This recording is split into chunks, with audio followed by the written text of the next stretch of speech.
God Imana ishimwe ndakwiyegereje mu izina rya Yesu Kristo ku isaha y'umugisha uyu munsi. Imana y'amahoro ikwishimire. Uri kumwe na Reverend Moses. Niba ari bwo bwa mbere ugeze kuri Golgotha Temple Ministry, kandi subscribe kugira ngo ujye udukurikira bikoroheye. Dusengana Imana, Mana ya Abrahamu na Isaka na Yakobo, gushimira bw'umuntu wese uraritse, umuha umugisha mu izina rya Yesu Kristo, amina. Ni isaha y'umugisha wawe rero, kuko Imana iguteguriye ngo utware umugisha wawe w'uyu munsi. Uwiteka abwira Mose ati, bwira Aroni n'abana be uti, uku ariko mujya muhesha Abisirayeli umugisha muti, Uwiteka aguha umugisha kurinde, amina. Uwiteka akumurikishirize mu maso he, akugirire neza, amina. Uwiteka akurebe neza, aguha amahoro. Twara umugisha wawe mu izina rya Yesu Kristo, kuri umunyamugisha. Tugiye gukomeza n'ijambo ry'Imana rero twumve aho umugisha uyu munsi ushingiye. Ndagira ngo nkubwire ngo umugisha uyu munsi ushingiye ku butabazi Imana ikuzaniye kugira ngo ubashe gukurwaho ibintu bikuriho bitari byiza, cyangwa se byinjiye mu muryango wawe, cyangwa ibintu byakuyobeye ku buzima bwawe. Ariko uyu munsi Imana ikuzaniye igisubizo. Hari umuti uvuye mu ijuru, ndagira ngo uze kubana natwe. Uyu muti uwakire kandi uwunywe neza, kugira ngo Imana ihindure ibyanze guhinduka mu buzima bwawe, mu muryango wawe. Uyu munsi rero kadusoma ijambo ry'Imana ryanditse hano muri Yesaya igice cya 10 umurongo wa 27, niho tugiye kuvugutira umuti. Uwo munsi umutwaro baguhekeshaga uzakuva ku bitugu, kandi uzakurwa no ku buretwa bagushyizeho. Uburetwa buzamarwa no gusigwa. Imana y'amahoro iduhana umugisha. Bibiri tubwira uwo munsi, ndagira nkubwire ko ari uyu munsi ku buzima bwawe. Uyu munsi rero umugisha w'uyu munsi ugiye gukurwa ku buretwa bagushyizeho, kandi ukurweho n'umutwaro baguhekeshaga ku bitugu. Kandi uyu munsi iri jambo rije kukuburira, ndetse rinakugira inama icyo ugomba gukora muri uyu mugisha uyu munsi. Hari abantu benshi bamaze iminsi bambwira inzozi barota. Ntabwo nje gusobanura inzozi, kuko abagerageza kumpamagara ndazibasobanurira, ahubwo nkuzaniye igisubizo cy'izo nzozi, icyo wakora ushingiye mu ijambo ry'Imana, Imana ikagukuraho uwo mwuka ku buzima bwawe. Uyu munsi rero umuti Imana impaye ni tugiye kuha umuntu ufite ikibazo mu rugo rwe. Umuntu ufite ikibazo mu rugo rwe, ugasanga ufite umugore mubanye neza, uramukunda, wamushatse umukunze, ariko igihe muryamye mu ndoto ukarota uryamanye n'undi mugore, kandi ukarota undi mugore atari uwo nguwo mwashakanye. Cyangwa se nawe wa mugore we ukarota undi mugabo atari uwo nguwo mwashakanye, ndetse izo nzozi zikabaho kandi muri kumwe rwose muryamanye ku gitanda. Ndagira ngo nkubwire ngo rero nkuzaniye umuti. Ntago nje gusobanura inzozi.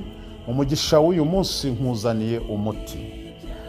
Umuti rero urahangaha muri aya magambo dusomye hano muri Yesaya igice cya 10 umurongo wa 24. Haleluya. Tutaratanga rero uyu muti, reka tubanze twumve ubundi urugo ni iki. Urugo ni iki imbere y'Uwiteka? Urugo nuruvuze iki? Imana ifite umugambi umeze ute ku rugo? Ese ubusobanuro bw'urugo ni iki? Iyo dusomye igitabo cy'Itangiriro, tugasoma igice cya 3, dusome igitabo cy'Itangiriro igice cya 2, tugasoma ku murongo wa 18. Haranditse ngo, kandi Uwiteka Imana iravuga iti, si byiza ko uyu muntu aba wenyine, reka muremere umufasha umukwiriye. Uwiteka Imana irema mu butaka Uwiteka Imana irema mu butaka amatungo yose n'inyamaswa zo mu ishyamba zose n'inyoni n'ibisiga byo mu kirere byose, ibizanira uwo muntu ngo imenye uko abyita, kandi uko uwo muntu yise ikintu cyose gifite ubugingo aba ari ryo riba izina ryacyo. Uwo muntu yita amatungo yose, inyoni n'ibisiga byo mu kirere n'inyamaswa zo mu ishyamba zose, ariko umufasha umukwiriye yarataraboneka. Uwiteka Imana isinziriza uwo muntu buticura, arasinzira, imukuramo urubavu rumwe ihasubiza inyama. Urwo rubavu Uwiteka Imana yakuye muri uwo muntu iruhindura umugore, imushyira uwo muntu. Aravuga ati, uyu ni igufa ryo mu magufa yanjye, n'akara ko mu mara yanjye, azitwa umugore kuko yakuwe mu mugabo. Haleluya. Reka dusoreze aha ngaha. Urugo ni umugore n'umugabo. Yesu ashimwe cyane. Uyu mugore nk'uko Bibiliya itubwiye cyangwa se ijambo ry'Imana ritubwiye mu mugisha w'uyu munsi, uyu mugore yabayeho kubw'umugabo, kuko Imana yarabanjiriye mu mugabo, ariko irangije ibona umugabo mu mibereho ye afite agahinda, kandi ibona yuko hari ikindi kintu abura. Imana irangije ibona ko kugira ngo umugabo abeho yuzuye cyangwa anezerewe cyangwa yishimye, irangije iramushakira ikintu cyitwa umugore. Umugore ni ikintu gikomeye ku mugabo, kandi ni ikintu gikomeye cyavuye mu mugambi w'Imana. Umugore yabayeho kubw'ubushake bw'Imana, ndetse no kubwo kugira ngo Imana inezeze umugabo, kandi umugabo abe arushyitse. Imana rero nayo yaremye umugabo, kandi niwe muntu wa mbere yabanje kurema. Irangije ibona ko umugabo ari uw'agaciro, irangije ibona ko umuntu w'agaciro rero ari uwo mugabo yaremye, Imana igomba kumupangira ikindi cy'agaciro, cyangwa se undi muntu w'agaciro, ari we umugore. Ni ukuvuga ngo rero urugo rw'agaciro kandi rwiyubashye ni urugo rw'umugabo n'umugore.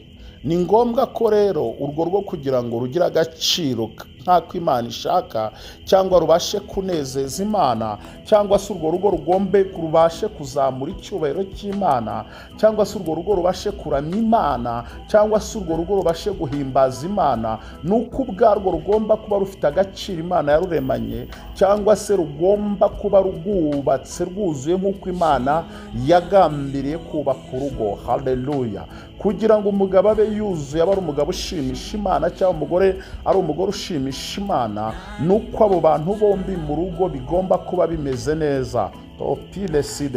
Kuko Imana ijya kurema umugabo n'umugore yagira ngo bazabe bameze neza mu rugo rwabo.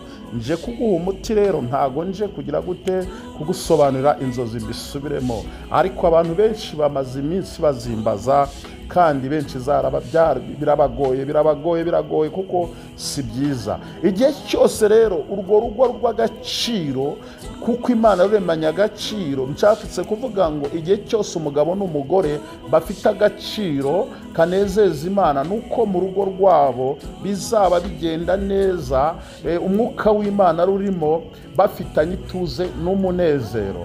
Igihe cyose rero hajemo undi muntu hagati, wowe mugabo ukaba uri mu bitotsi nk'aho wabonye umugore wawe ngo umuboneho amakuru, kandi uri umuntu usenga, kandi uri umukristo, ubundi wakagombye, niba uri umuntu usenga w'umunyamwuka, wakagombye kubona amakuru y'umugore wawe mu nzozi. Cyaba ari ikibi kigiye kumuzaho ukakibona, cyaba ari n'ikiza ukamubwira uti, sheri wanjye duhawe amakuru meza, gufiteho amakuru meza ku buzima bwawe.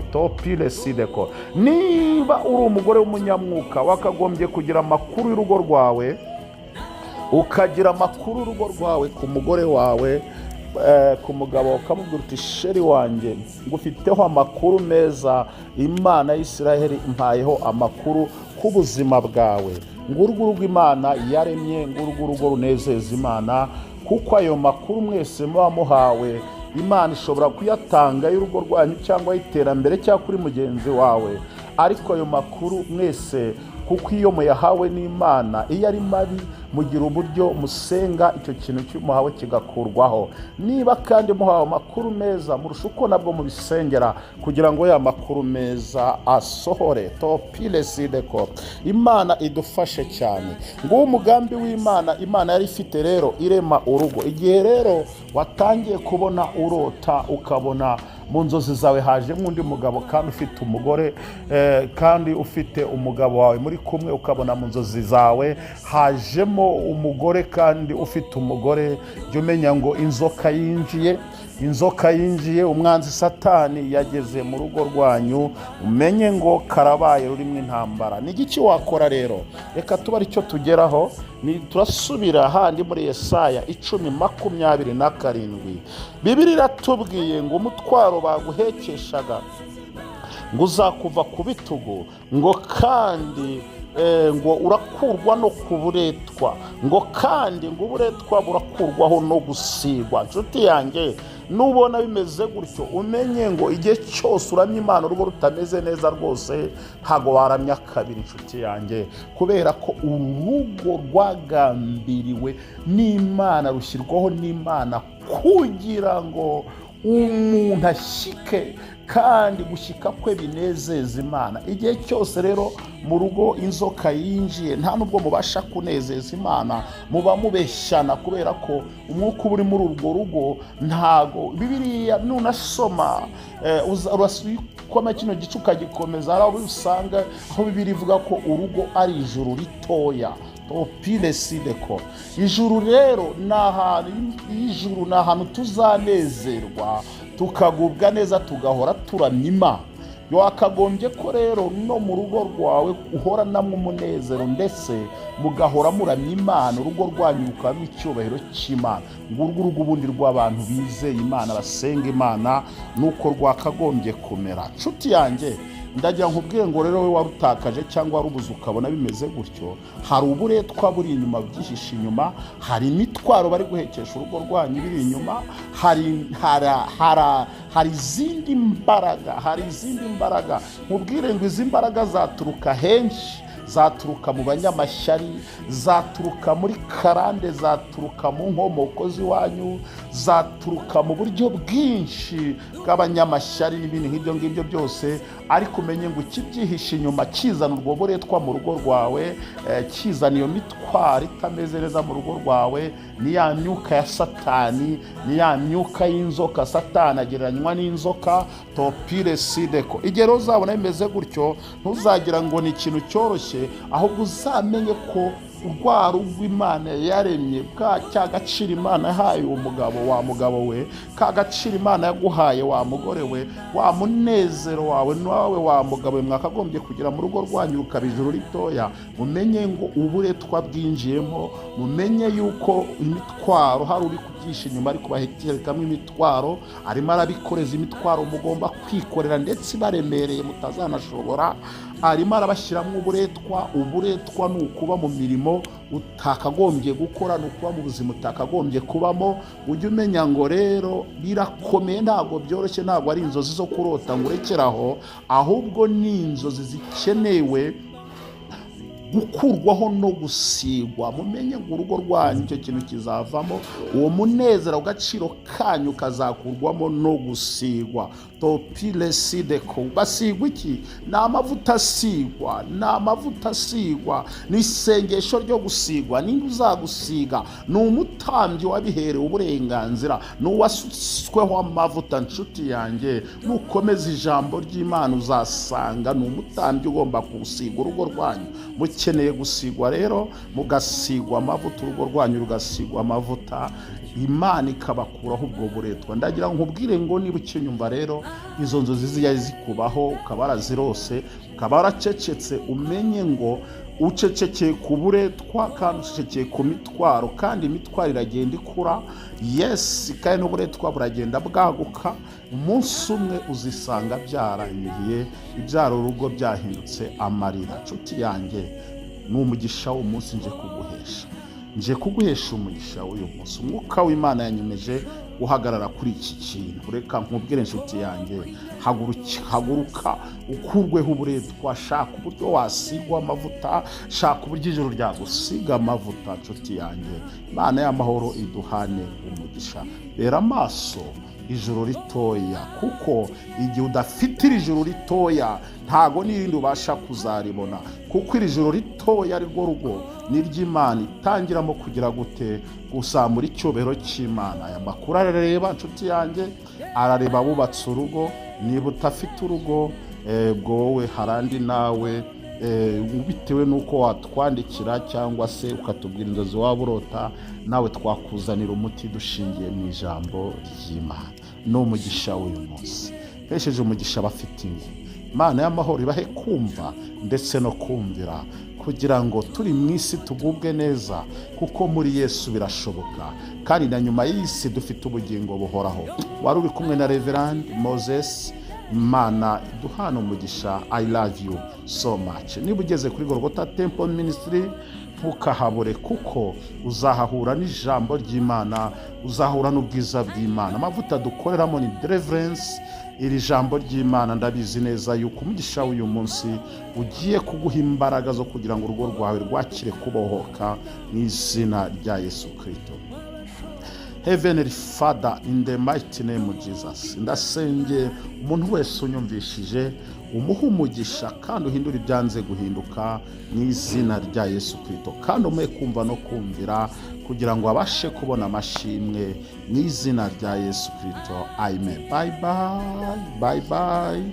Wibutse kandi kuri subscribe niba aribwo bwa mbere udukurikiye, kugira ngo ujye urushaho kudukurikira mu buryo bworoshye. Imana iguhe umugisha. Shalom.